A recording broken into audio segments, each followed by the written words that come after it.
There are certain points in the medium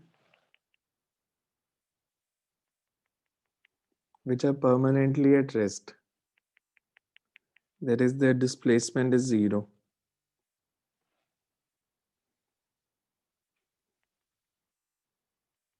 These points are called nodes.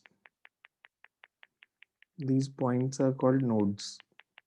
Nodes, nodes, Sir, there are certain points in the medium. which are permanently at rest. That is, their displacement is zero. These points are called nodes. Similarly, there are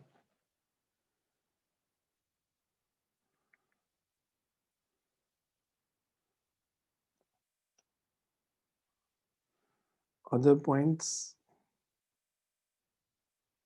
for which amplitude of oscillation is maximum. These are called antinodes. These are called antinodes. Sir ये repeat करना. There are other points in the medium for which amplitude of oscillation is maximum. These points are called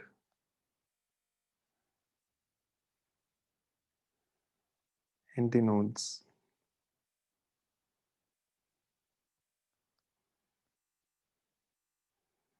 These points are called antinodes.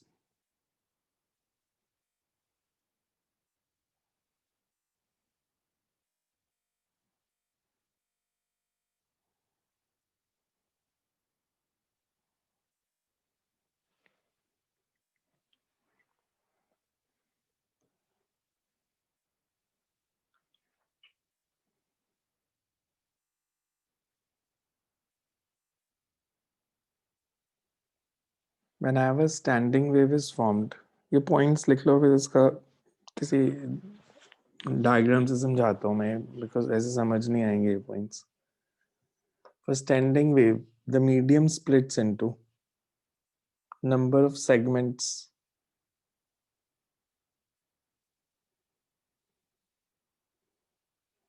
and each segment is vibrating up and down as a whole.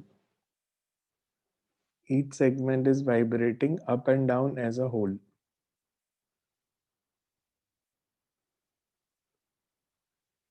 Sir ये line repeat कर दो. In standing wave, the medium is split into number of segments and each segment is vibrating up and down as a whole. Each segment is vibrating up and down as a whole.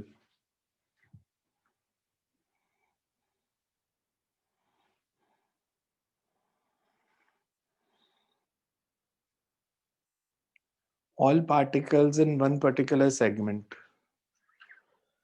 All particles in one particular segment. All particles in one particular segment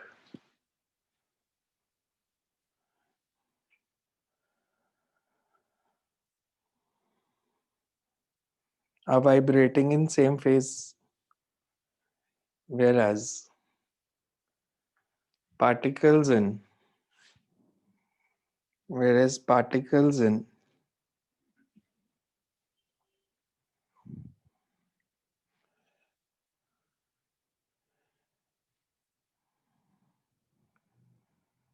two consecutive segments differ in phase by particles in two consecutive segments differ in phase by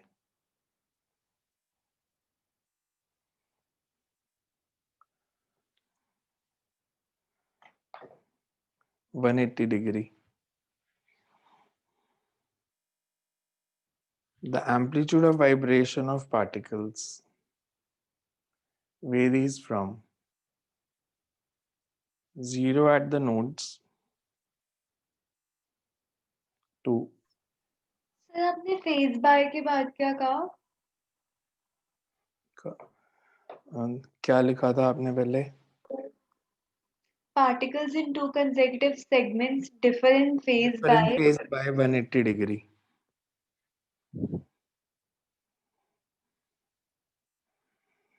Amplitude of vibration of particles varies from 0 at nodes to maximum at antinodes. From 0 at nodes to maximum at antinodes.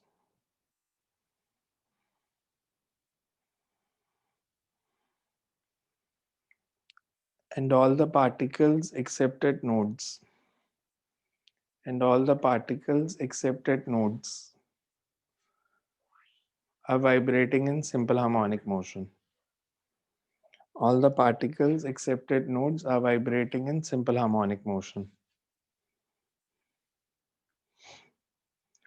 हमने कहा कि ऐसी दो waves की superposition है जो opposite direction में travel कर रही हैं, सेम एम्पलीट्यूड है, एम्पलीट्यूड डिफरेंट है तो भी स्टेशनरी वेव्स से सेटअप होती हैं.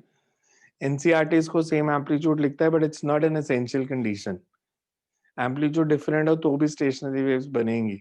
बेशक इसके नीचे नोट में लिख लो, एक पॉइंट लिख लो, even if the amplitude of two waves is different,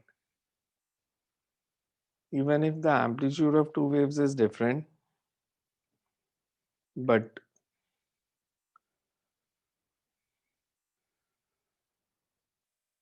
they are traveling with same frequency and wavelength, but in opposite directions, stationary waves are set up. अब ऑपोजिट डायरेक्शन में तो आप एक सिंपल केस ले सकते हो कि दो वेव्स हैं, एक डायरेक्ट एक रिफ्लेक्टेड. कि अगर मैंने बोला साउंड वेव गई सामने दीवार को स्ट्राइक करके वापस आई, हमने रिफ्लेक्शन में कंसेप्ट क्या पढ़ा था? रिफ्लेक्शन अगर डेंसर मीडियम से होगी तो, या क्लोज्ड एंड से होगी तो there will be phase difference of pi का sir. Phase difference of pi, मतलब crest will be returned as trough. और अगर ओपन एंड से होगी तो there will be no phase change. तो जब ये डायरेक्ट और रिफ्लेक्टेड वेव में आपस में सुपरपोजिशन हो जाएगी कि अगर मैं बोल रहा हूँ एक तो मेरी डायरेक्ट वेव होगी जो दीवार तक जा रही थी, एक दीवार से रिफ्लेक्ट होके वापस आ रही है. जब ये दोनों आपस में सुपर इम्पोज करेंगी तो स्टेशनरी वेव्स बन जाएंगी. मतलब ऐसे पॉइंट्स मिल जाएंगे हमारे को जो हमेशा रेस्ट पे रहते हैं, या ऐसे पॉइंट्स होंगे जिनमें हमेशा ही डिस्प्लेसमेंट मैक्सिमम होगी. तो अगर हम उसको शो करना चाहें तो इसके लिए आपको मतलब इस फॉर्म में देखना पड़ेगा कि अगर हम डायरेक्ट एंड रिफ्लेक्टेड वेव लेते हैं कि वेव जब प्रोपेगेट करती है तो इस तरह पार्टिकल्स वेरी करते हैं. इसमें मतलब अगर आप किसी एक पार्टिकल पे फोकस करोगे तो यू विल सी कि वो सिंपल हार्मोनिक मोशन शो कर रहा है अप एंड डाउन, और वेव ट्रैवल कर रही है आगे की तरफ. सो ब्लैक डॉट से हमने particles of the medium show किए हुए हैं, so they are vibrating in simple harmonic motion. But किसी एक पार्टिकल के साथ चलना शुरू कर दो तो वो एसएचएम शो करेगा कि नीचे तक आया फिर ये ऊपर जाना शुरू हो गया, तो वो सिंपल हार्मोनिक मोशन शो कर रहे हैं.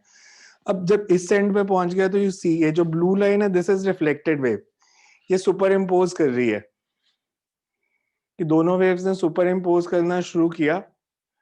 अगर मैं आपको सिर्फ रिजल्टेंट वेव दिखाऊं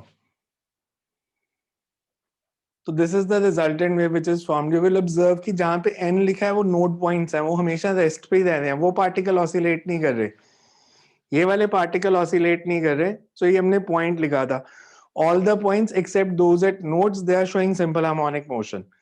कि नोड वाले पॉइंट रेस्ट पे हैं, जो एंटी नोड है वो मैक्सिमम एम्पलीट्यूड है उनका ऑसिलेशन का, वो सबसे ऊपर तक जाते हैं फिर सबसे नीचे. फिर एक पॉइंट लिखा कि all the particles in one segment, segment हो गया ये पूरा रीजन, मतलब ये हाफ, ये सब सेम फेज में है. सेम फेज का मतलब क्या हुआ कि सेम टाइम पे सब मैक्सिमम एम्पलीट्यूड में, एम्पलीट्यूड सबका अलग अलग है. ये वाले पार्टिकल का एम्पलीट्यूड 0 है, नोड पे है. ये जो नेक्स्ट पार्टिकल है वो यहां तक जाता है और फिर ये वापस आना शुरू हो गया. पर जब ये अपने मैक्सिमम एम्पलीट्यूड पे, ये हर पार्टिकल अपने मैक्सिमम एम्पलीट्यूड पे, या जो भी उसका एम्पलीट्यूड है, कि हर पार्टिकल अपने मैक्सिमम एम्पलीट्यूड पे शो कर रहा है कि अगर आप किसी एक पॉइंट पे इसको पॉज कर दोगे तो वो सारे आपको सेम फेज में नजर आएंगे. कि अब इस इंस्टेंट पे सब अपने अपने मैक्सिमम एम्पलीट्यूड पोजीशंस पे हैं. नोड वाले पॉइंट्स रेस्ट पे हैं, एंटी नोड्स वाले मैक्सिमम एम्पलीट्यूड पे हैं. तो किसी भी पॉइंट पे आप शो करोगे तो जहां पे हमने एंटी नोड मार्क किया है वहां पे मैक्सिमम एम्पलीट्यूड ही होगा. कि आप किसी भी इंस्टेंट पे इसको अगर रोक दोगे तो anti nodes are the point of maximum amplitude. और ये सुपरपोजिशन किन में होती है? डायरेक्ट और रिफ्लेक्टेड में.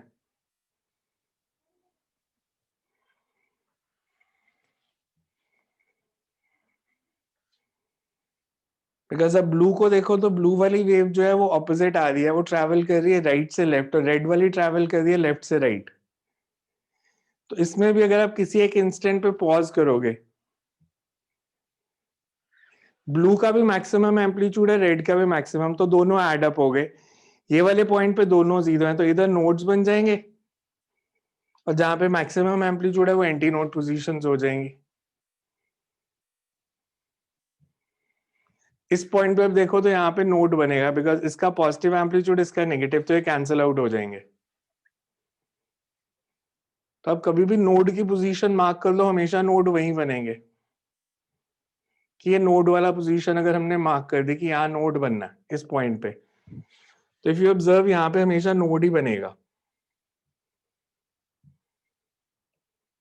कि इस पॉइंट पे ये कैंसिल आउट होते जाएंगे दोनों वेव्स आपस में.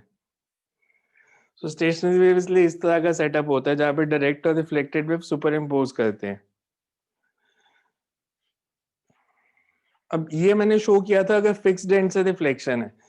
फिक्स्ड एंड से रिफ्लेक्शन है तो अगर रिजल्टेंट वेव को हम देखें उसमें दोनों एंड्स पे नोड बन रहा है. अगर मैं फ्री एंड से रिफ्लेक्शन शो करूंगा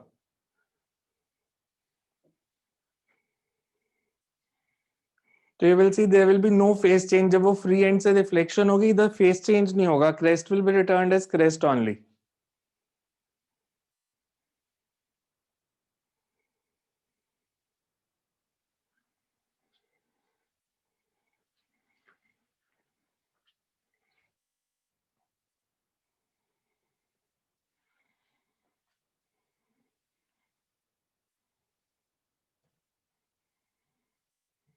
कि हमने जब रिफ्लेक्टेड वेव बनाई तो ये दोनों ऐड हो गई. ये देखो कि रेड लाइन शो कर रही थी इंसिडेंट वेव. इंसिडेंट वेव का अगर क्रेस्ट है तो रिफ्लेक्टेड ब्लू है उसका भी क्रेस्ट है, और ये आपस में सुपर इम्पोज कर रहे हैं. अब अगर इसमें रिफ्लेक्टेड सिर्फ रिजल्टेंट वेव देखोगे तो ओपन एंड पे हमेशा एंटी नोड बन रहा है, यहाँ हमेशा मैक्सिमम एम्पलीट्यूड है, क्लोज्ड एंड पे हमेशा नोड बनेगा. इसमें हमने शो किया कि जब वेव पहुंचेगी तो यहाँ पे इन फेज रिफ्लेक्शन हो रही है. कि अगर एक का ट्रफ है, ब्लू वेव का ट्रफ है, तो रेड भी ट्रफ ही बन रहा है, दोनों फेस चेंज नहीं हो रहा. मेरे इस जगह फिक्स्ड एंड रिफ्लेक्शन में देखते तो अगर रेड, ये पहले रेड वेव शो की है, इसका अगर क्रेस्ट आएगा जो रिफ्लेक्टेड वेव यहां से होगी वो ट्रफ की फॉर्म में चेंज हो जाएगी.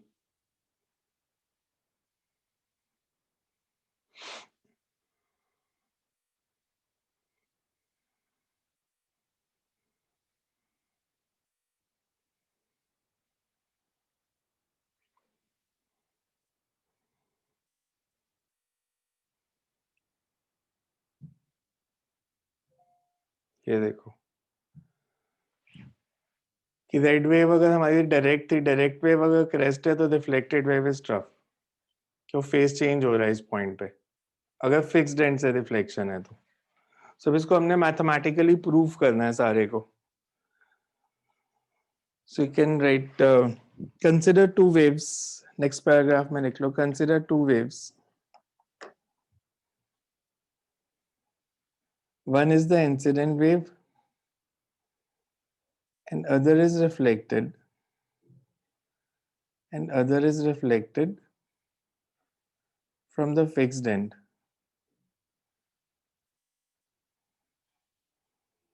And other is reflected from the fixed end.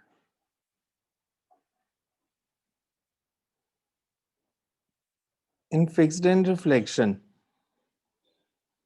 in fixed end reflection, in addition to change in direction of propagation, In addition to change in direction of propagation, there is a phase change of pi. There is a phase change of pi. Therefore, if direct wave is represented by, therefore, if direct wave is represented by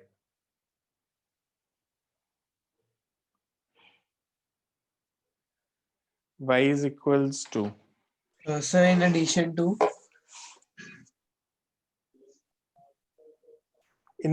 to change in direction of propagation, there is a phase change of pi. Thus, if direct wave is represented by y1 is equals to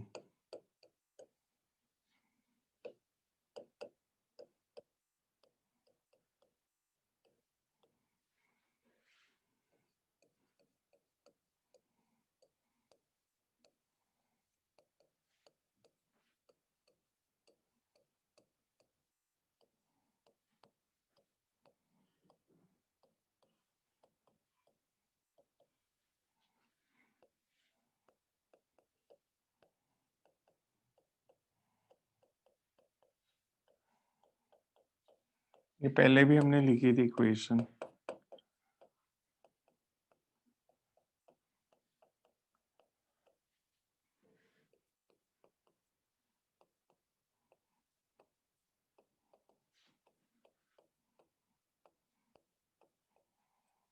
according to principle of superposition.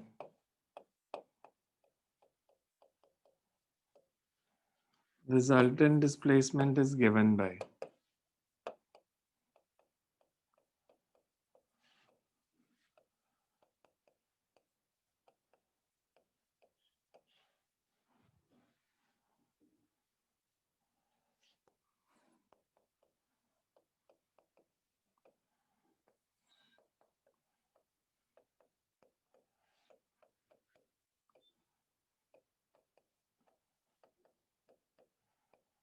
sin C minus sin D का formula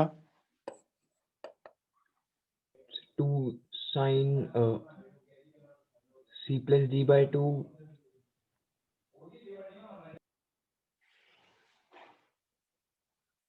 sin C minus D cos C plus D by 2 sin C minus D by 2.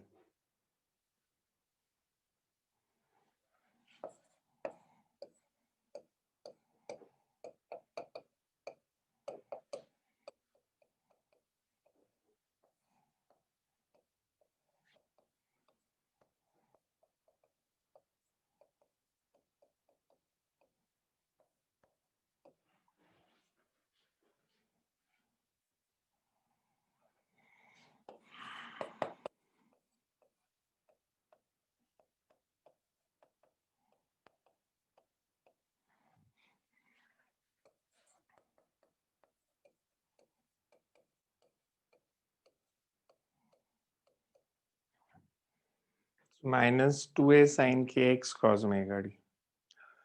अब अगर मैं इसको equation को apply करूं to the case of string which is vibrating,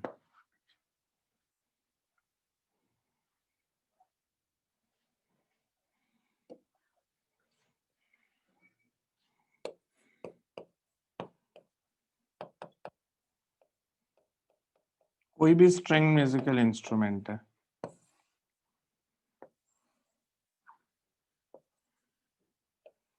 दोनों side से fixed होता है स्ट्रिंग जो है, हमने स्ट्रिंग का ये वाला एंड भी फिक्स कर दिया और x is equal to l को भी फिक्स कर दिया. अगर ये एंड फिक्स्ड है तो जो particle x is equal to 0 पे है, x is equal to l पे है, ये वाइब्रेट कर सकता है. no sir तो that means x is equal to 0 पे y की वैल्यू क्या होनी चाहिए? 0 0. और x is equal to l पे भी 0. x इज इक्वल टू 0 पे तो 0 आ गई, बिकॉज x को 0 पुट करूंगा तो sin 0 0 हो जाएगा. x is equal to l पे y 0 कब होगा? अगर sin की l 0. If string is fixed at two ends,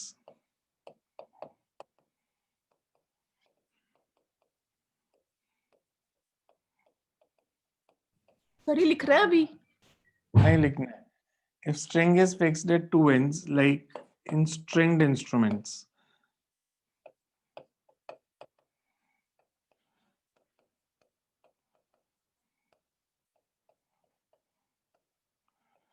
ये मैं एक डिवाइस का नाम लिख रहा हूं. अगर आपको इस साल कोई प्रैक्टिकल कराया तो शायद देख लोगे. Sonometer. So if the string is fixed at both ends, like in stringed instruments or sonometer, y is equals to 0 at x is equals to 0 and x is equals to L.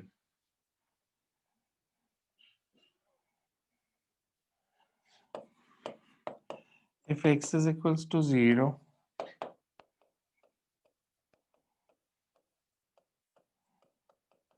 मतलब t की कुछ भी value हो y तो 0 ही आएगा.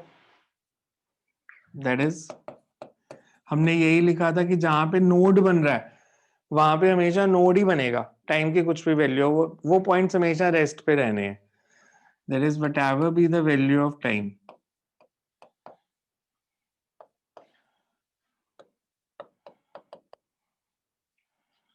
node is formed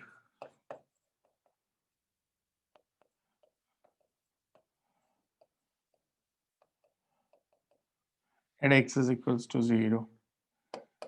At x is equals to L, y is equals to 0 if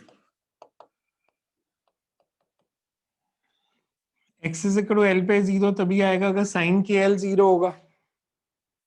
sin KL 0 का मतलब KL कितना है?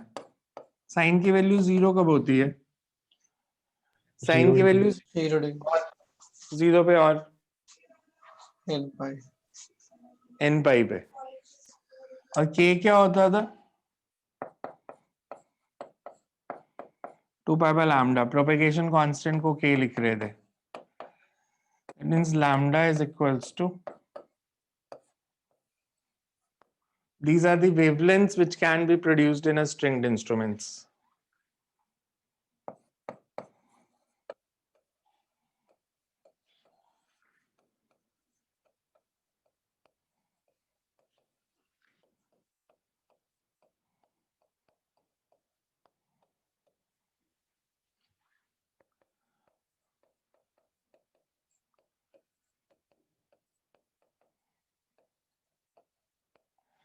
फ्रीक्वेंसी कितनी हो जाएगी? Frequency is velocity upon wavelength. You can say these are the frequencies which are produced. N into V by 2L.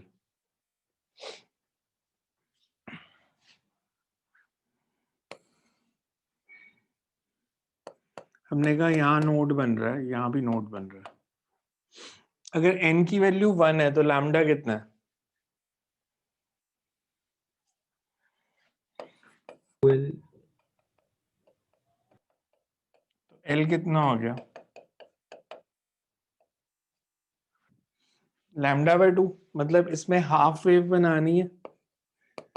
x is equals to 0 से x is equals to L तक half wave बनानी है. मतलब ये एक segment में vibrate कर रहा है. ये डायरेक्ट वेव हो गई, ये रिफ्लेक्टेड वेव हो गई. इसमें 2 नोड हैं और एक एंटी नोड बन रहा है सेंटर पे.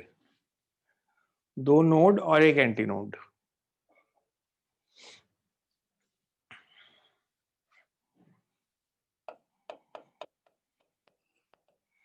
अगर मैं n को 2 लेता तो लैम्डा किसके इक्वल आता? L के. मतलब अब हमने पूरी वेव बनानी है. इस लेंथ में पूरी वेव बनानी है. यहाँ पे नोड बनना चाहिए, यहाँ पे भी नोड बनना चाहिए और पूरी वेव भी बननी चाहिए. So that means string will vibrate in 2 segments. 2 anti node बनेंगे, 3 नोड बनेंगे. फ्रीक्वेंसी हो जाएगी 2v by 2L. 3 नोड और 2 एंटी नोड. स्ट्रिंग्ड इंस्ट्रूमेंट आपने देखा है, जब बजा रहा होता है वो बेसिकली क्या करता है? वो स्ट्रिंग को अलग अलग जगह से प्रेस करता है. वो जहां से स्ट्रिंग को प्रेस कर देगा वहां पे नोड बनेगा, एंटी नोड.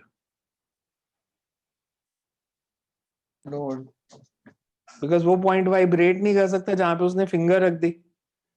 तो उसने जहां पे फिंगर रख दी, तो मतलब अगर उसने सेंटर पे फिंगर रखी, तो पहले अगर फ्रीक्वेंसी थी फर्स्ट केस में v/2l, अब फ्रीक्वेंसी रहेगी ट्वाइस ऑफ v/2l, मतलब फ्रीक्वेंसी डबल प्रोड्यूस कर सकता है वो फिंगर की पोजीशन चेंज करके। तो अलग अलग जगह पे हाथ को रख के नोड्स की पोजीशन बदल रहे होते हैं, और एक नोड और एंटी नोड में जो डिस्टेंस होता है दैट इज λ/2, सॉरी λ/4, नोड और एंटी नोड में। तो वो नोड की पोजीशन बदल के लैम्डा बदलता है, उससे फ्रीक्वेंसी बदलती रहती है, इसलिए वो जब बजा रहे होते हैं तो उनका हाथ कंटिन्यूअसली मूव कर रहा होता है वायर के ऊपर, बिकॉज वो कहाँ पे फिंगर को रखेंगे उसके हिसाब से वो साउंड प्रोड्यूस होगी। सिमिलरली अगर n3 होता तो lambda is 2l/3 implies l is 3/2 lambda, मतलब 1.5 वेव बनानी है, and frequency is 3v/2l। 1.5 wave बनानी है मतलब 3 segment. n is equal to 1 था तो एक सेगमेंट बनाया था, फिर 2 सेगमेंट बनाए, अब 3 सेगमेंट। नोड हो गए 1 2 3 और 4, और 3 एंटी नोड्स हो गए। तो इस तरह से फ्रीक्वेंसीज को वो चेंज करते हैं by pressing the string at different positions. ये पार्ट जो मैंने स्ट्रिंग वाला बताया ये सिलेबस में नहीं है, बट फिर भी मेरे हिसाब से आना चाहिए, बेसिक्स तो पता होने चाहिए, बिकॉज हमें पता नहीं अभी एमसीक्यूज में वो देंगे या नहीं देंगे इसको। तो हम इसको कर लेते हैं इसलिए अभी एक बार ही देखो, इसमें कुछ नहीं समझ आ रहा तो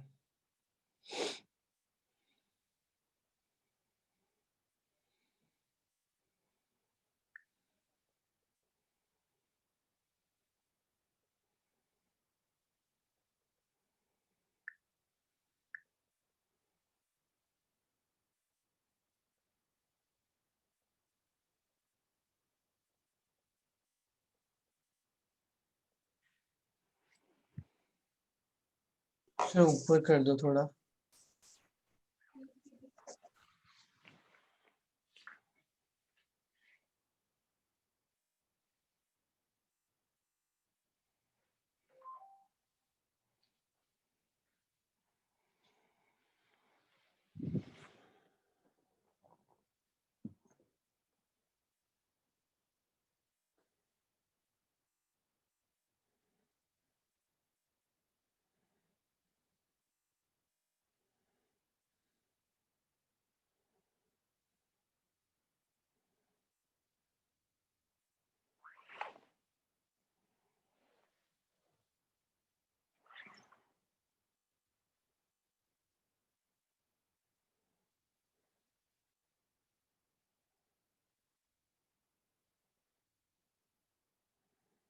so you can write then.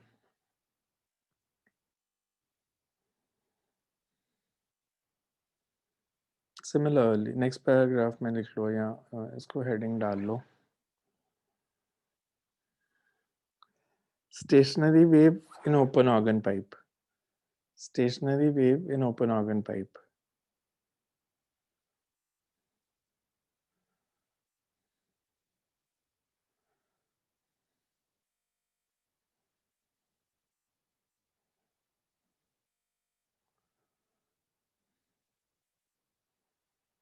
Stationary waves in open organ pipe. Open organ pipe is open from both the ends. Open organ pipe is open from both the ends, and reflection takes place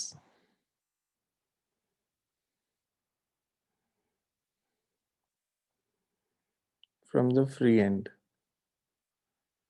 and reflection takes place from the free end. Thus,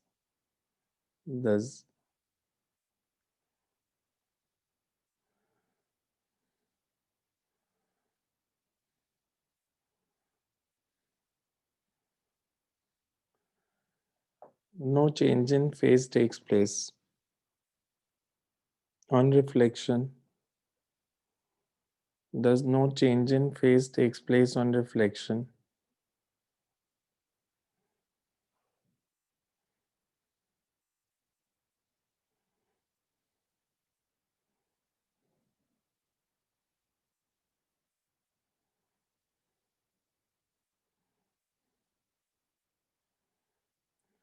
if the incident wave is traveling along positive x-axis, if incident wave is traveling along positive x-axis,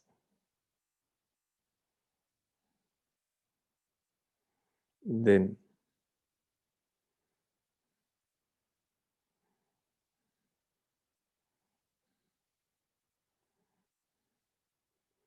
the displacement of direct wave is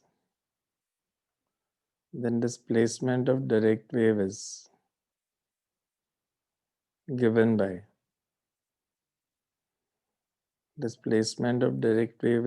by y1 is equals to a sin omega t minus kx. After reflection from the open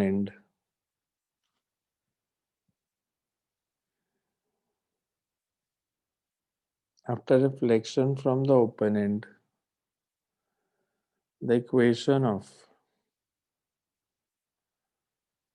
reflected wave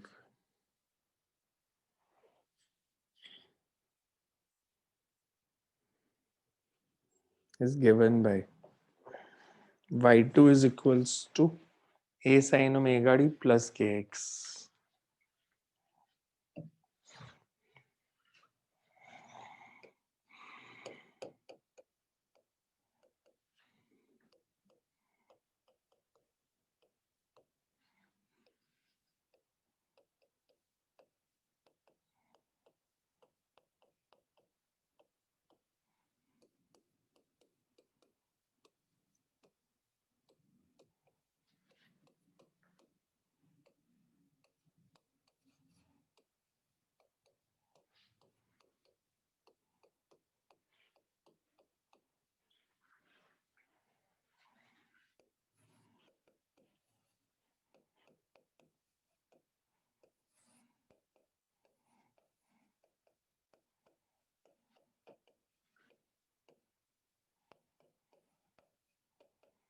sign C plus sine D का formula लग जाएगा.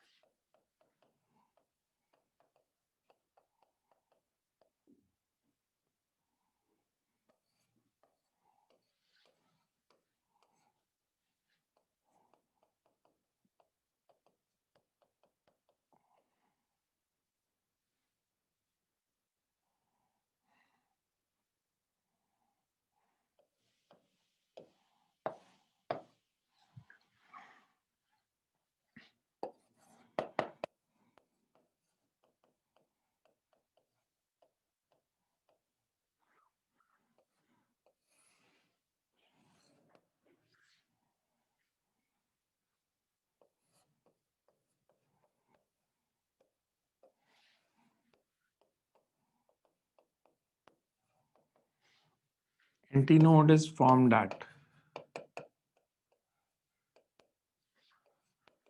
because दोनों end open है, दोनों ends पे antinode बनेगा. x is equals to 0, y is equals to y max.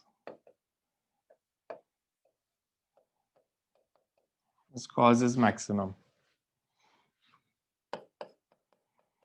And x is equals to L. Cause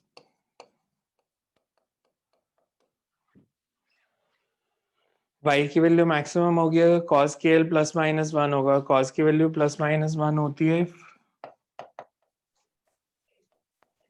KL is n pi.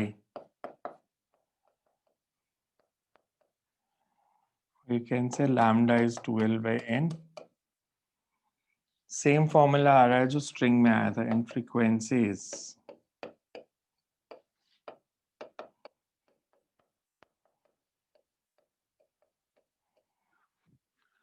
Diagrams different बनेंगे because open organ pipe है इसमें दोनों ends पे antinode बनना है. Sir आपने ऊपर y के आगे क्या लिखा है? y equals to y max y की मैक्सिमम वैल्यू होगी. If n is equals to 1,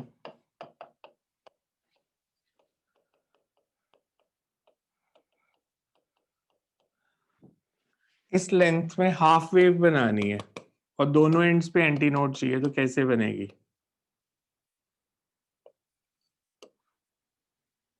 कि यहाँ पे नोड और दोनों एंड्स पे एंटी नोड.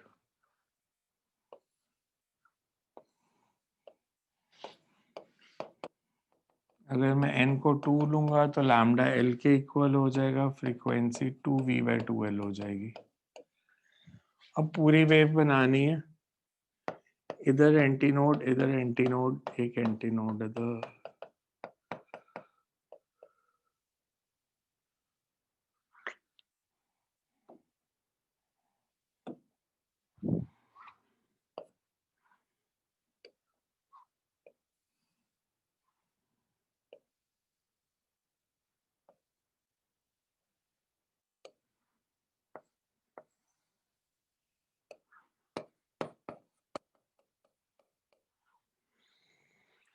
इधर दो एंटी नोड्स बन रहे हैं, एक नोड बन रहा है, एक नोड एक एंटी नोड बढ़ाते जाएंगे. इधर 3 anti nodes, 2 nodes.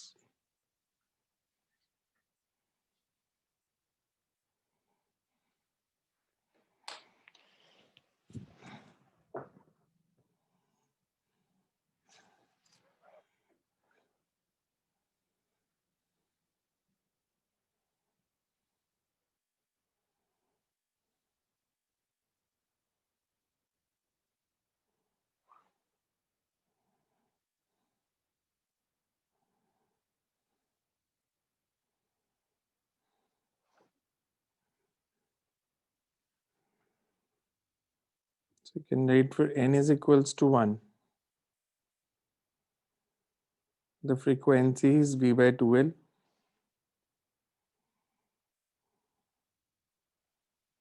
Frequency is v/2l.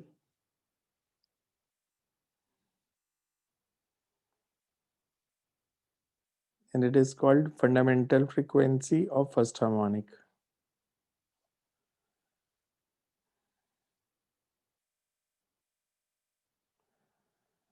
And it is called fundamental frequency of first harmonic.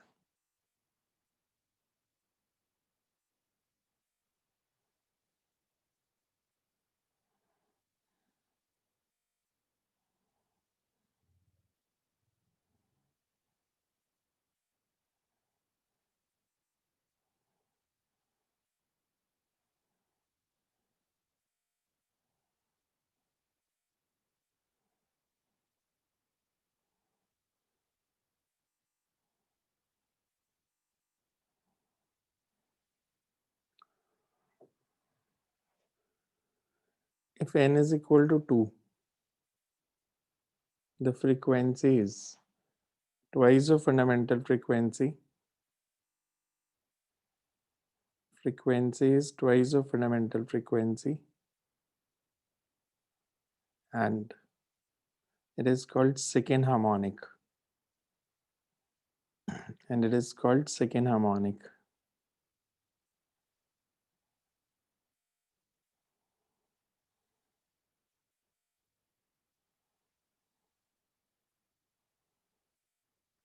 Next is closed organ pipe. Closed organ pipe.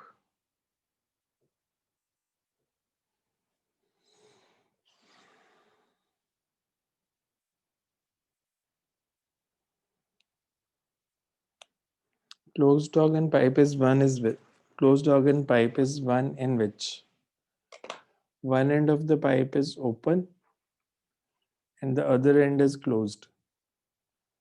One end of the pipe is open and the other end is closed.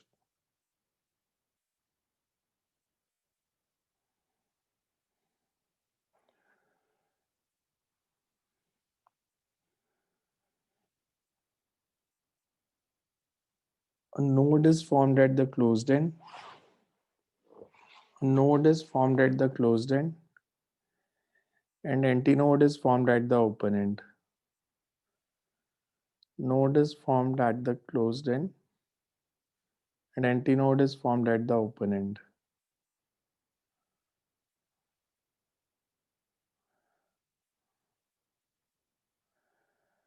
An antinode is formed at the open end. In closed organ pipe, the reflection takes place.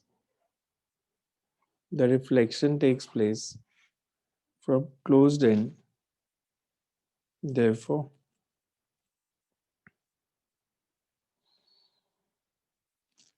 the resultant displacement reflection takes place के बाद क्या था? from closed end, therefore resultant displacement is given by closed end से reflection हो तो resultant displacement का भी formula क्या ड्राइव किया था? Therefore resultant displacement is given by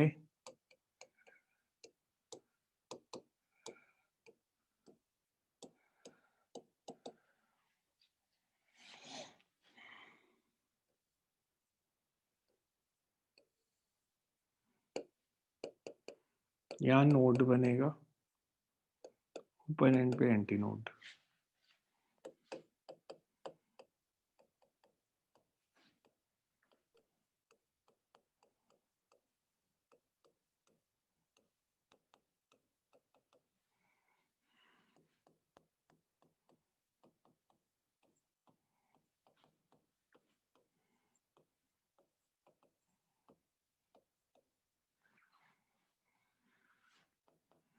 anti node बनेगा if sin KL has maximum value. Sine की वैल्यू प्लस माइनस 1 होती है 2n प्लस 1 पाई बाय 2 पे.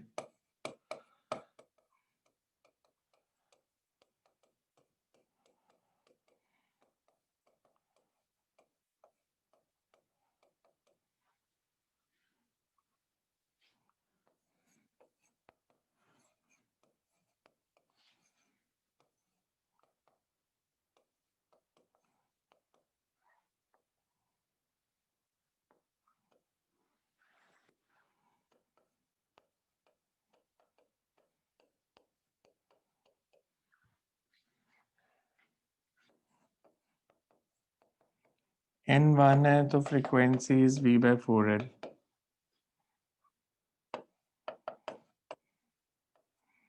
n2 है तो frequency is 3v by 4l. मतलब thrice the fundamental frequency.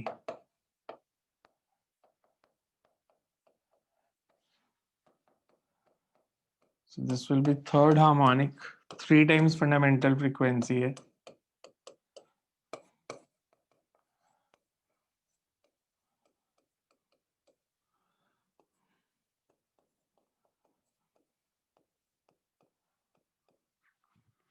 First harmonic diagram बनाओगे तो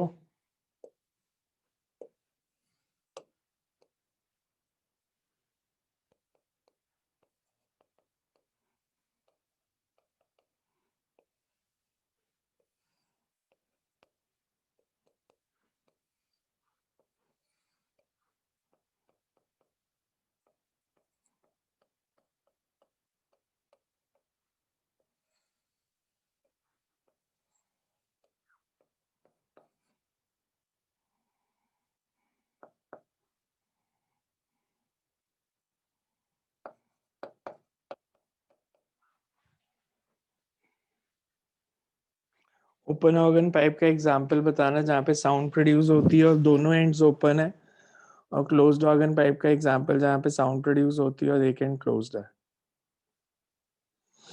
फिर ओपन ऑर्गन का तो फ्लूट हो गया. ओपन ऑर्गन पाइप का फ्लूट हो गया. क्लोज्ड ऑर्गन का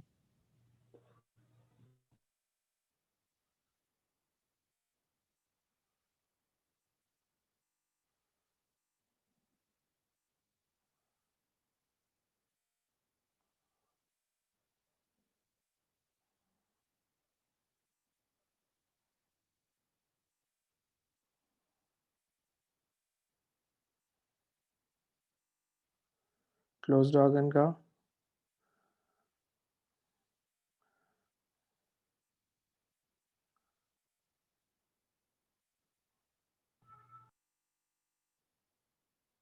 माउथ ऑर्गन वो एक साइड से बंद होता है, सो यू कैन राइट. अब इसमें आगे एक कंसेप्चुअल का आंसर लिख लो. अगेन नहीं आएगा पेपर में बिकॉज ये मैंने जो लास्ट में चीज़ें कराई हैं ये सिलेबस से वैसे सब डिलीट हो गया.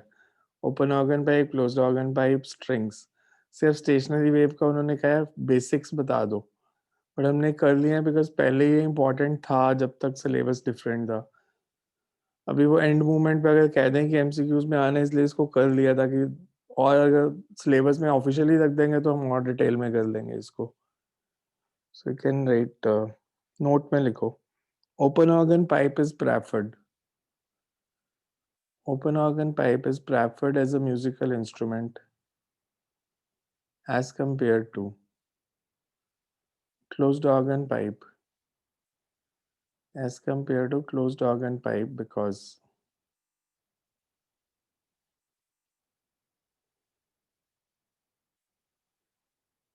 in open organ pipe all harmonics are produced. All harmonic मतलब फर्स्ट सेकंड थर्ड. इसमें अगर आप देखो तो एक एक मिसिंग आ रहा है, फर्स्ट के बाद थर्ड, थर्ड के बाद fifth. whereas closed organ pipe can produce lesser number of frequencies as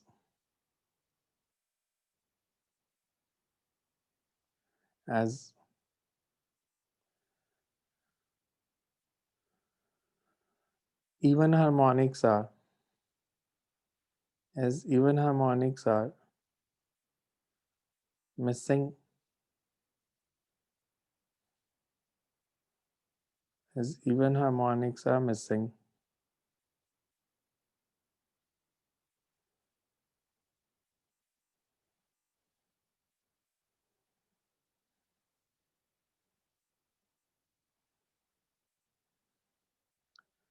even harmonics are missing in closed organ pipe. Even harmonics are missing in a closed organ pipe.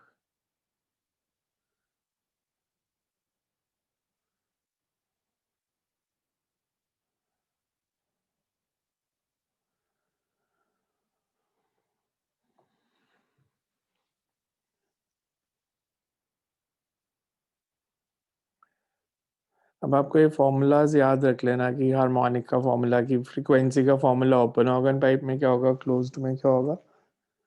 सो कल इस part के numericals करेंगे mainly. इसके नहीं, in fact इसके तो नहीं करेंगे, बट स्पीड ऑफ वेव के हमने नहीं किए थे, जो अंडर रूट गामा RT/m का फॉर्मूला था और एक इक्वेशन पे बेस्ड.